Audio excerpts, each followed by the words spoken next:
from Wood TV 8, this is a breaking news alert. Hi, everyone. Thanks for joining us tonight. I'm Brian Sterling. We have a lot to get to. Powerful storms continue to make their way across the state tonight. We had a tornado warning in Kent County. Radar estimates indicate winds as high as 60 to 100 miles per hour. And here's some of the damage that we did see tonight. Trees down over roads, powerful winds knocking down branches. West Michigan slammed with power outages. Over the last few hours, some 193,000 people have lost power. You can see parts of Grand Rapids in the red. That means areas have outages of 1,000 or more. Areas to the east of the city also heavily sitting in the dark.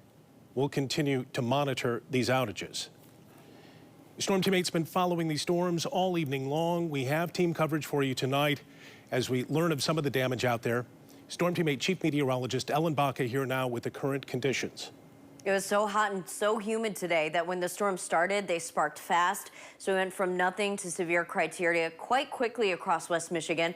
And then from there, not just one possible tornado, but potentially two, along with some straight line wind damage. And that's why we saw so many power outages, especially North Kent County into Ionia County, and then now cutting across to the east side of the state. So here's what's going on right now on Storm Track Live. You can see that we're quiet for West Michigan. All of the activity has moved towards Ann Arbor and Detroit. Still prevalent lightning, still some active severe thunderstorm warnings there. Also getting additional tornado warnings as the line moved over towards places like Detroit. So National Weather Service surveyors, who are the ones officially in charge of looking at the damage, are going to be quite busy tomorrow. You can see if we just plot the rainfall, who was hit and who was missed. We really didn't see too much activity for places like South Haven or Allegan County or Hastings. Meanwhile, northern Kent County into Ionia County, the northeastern portion of Berry County, and then especially Lansing, really slammed by the strong winds and the heavy rain. We are getting quite a few damage reports. This was how the line looked 3 hours ago, and you can see how it creeped across the region, erupting with lightning and intense winds, along with the severe thunderstorm that had the tornado warning in northern Kent County. So quieter for now. We're not expecting anything in the future, and now begins cleanup.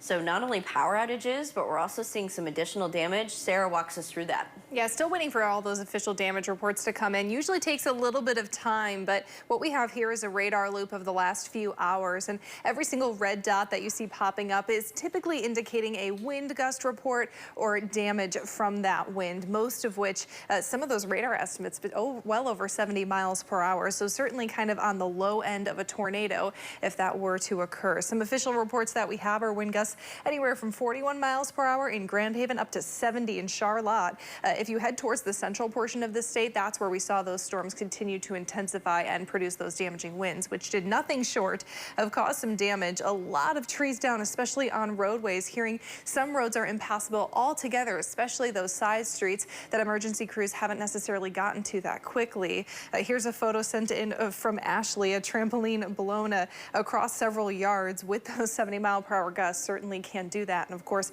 a lot of power outages across the region as power lines are down on Alpine, or at least portions of Alpine. The good news with those power outages is most of those restoration times are going to happen overnight or early tomorrow morning.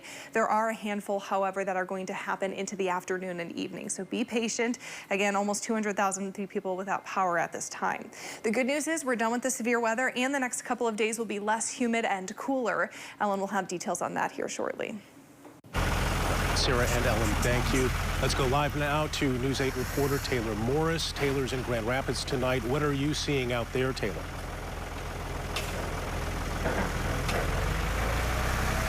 Hey, Brian, yeah, lots of damage throughout this area. We are around Riverside Park right now at Michigan Veterans Home.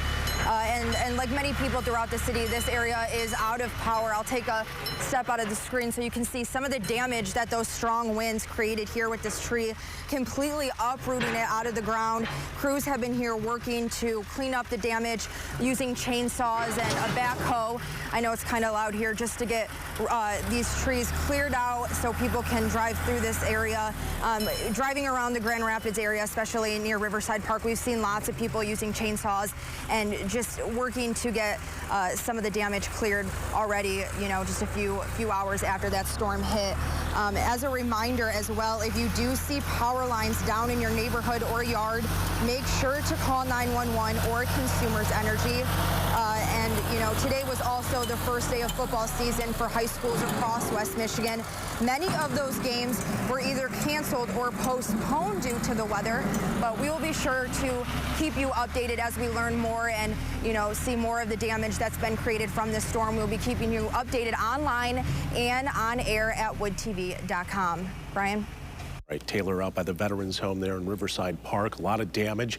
Let's get down to the newsroom. News 8's Joe LaFurgey with more on the impact of the storm. Joe? Brian, we've been in contact with the Kent County emergency management officials as well as the city of Grand Rapids emergency management officials. The county's emergency operations center has been activated. That is important because that will help coordinate all the response to all the things that Taylor just pointed out going on all over the place. I talked to the Grand Rapids fire chief just a few minutes ago.